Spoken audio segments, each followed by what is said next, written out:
नमस्कार दोस्तों, आज मैं आपको एक बहुत ही आश्चर्यचकित चीज़ बताने जा रहा हूं, जिसको सुन के और देख के आप लोगों की नॉलेज में पक्का से इजाफा होगा। प्रत्येक पादप या जंतु अपने आप को जीवित रखने के लिए पोषण आश्रित है, अर्थात न्यूट्रिशन उसके लिए अत्यंत आवश्यक है।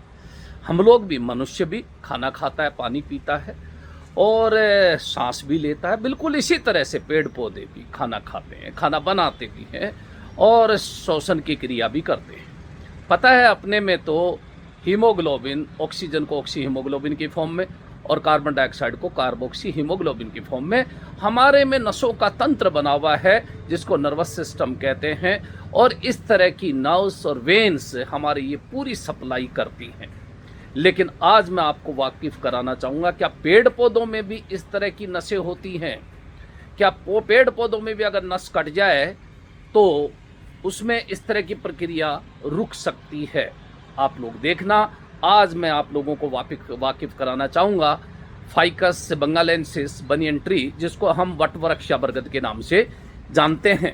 साथियों देखना, ये एक बोनसाई की फॉर्म में, और इसमें आप लोग सब जानते हैं कि नीचे जो रूट्स हैं वो अपने हर पौधे की रूट नीचे रहती है, इसलिए अपने को पता नहीं चलता कौन सी जड़ किस टहनी को, किस शाखा को, किन पत्तियों को अपना पानी, जल सप्लाई, या कौन सी पत्ती के द्वारा, वो कौन सी वेन जिसको हम लोग जंतुओं में कहते हैं, यहाँ पे इन चीज़ों को जाइलम और फ्लोएम कहते हैं।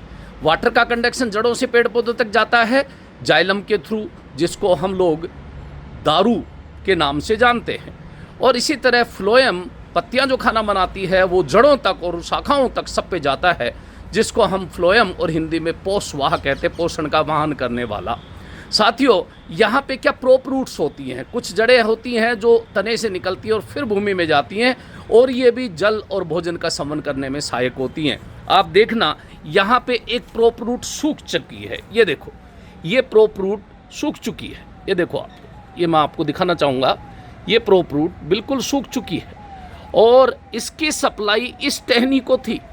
ये देखो, इस टहनी को सप्लाई थी।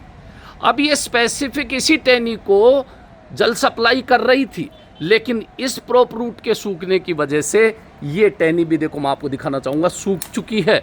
इस तरह से ये आप लोग समझना कि पेड़ पौधों में भी अपने नर्वस सिस्टम की तरह अपने ब्लड सप्लाई और ब्लड अपना कंडक्शन करता है ऑक्सी हीमोग्लोबिन, कार्बोक्सी हीमोग्लोबिन की फॉर्म में। इसी तरह जल और भोजन का संवहन पौधे में भी विशेष प्रकार के जाइलम और फ्लोएम, और उसमें भी specific tracheids, vessels, sieve tubes करती हैं। इसलिए आप देखना, इस बरगद के पेड़ में ये एक स्पेसिफिक रूट इस शाखा को जल और भोज्य पदार्थ का संवहन कर रही थी, और इसके सूखने से अब इसकी सप्लाई रुक गई है और इस वजह से ये टहनी सूख चुकी है। इसलिए मानव हो या कोई जंतु हो, स्पेसिफिक वेन्स, स्पेसिफिक अपने को पता आर्टरीज, ये स्पेसिफिक कंडक्शन का काम करती हैं, जिसको हम सर्कुलेटरी सिस्टम कहते हैं, और यहाँ पे हम ट्रांसलोकेशन या कंडक्शन कहते हैं। तो साथियों, हर पौधे में भी जान होती है, हर पौधे में भी इस तरह की स्पेसिफिक सप्लाई होती है। पक्का से मैं समझता हूँ आपकी नॉलेज में कुछ इजाफा हुआ होगा। धन्यवाद। ऐसी वीडियो के साथ फिर मिलेंगे। Thank you.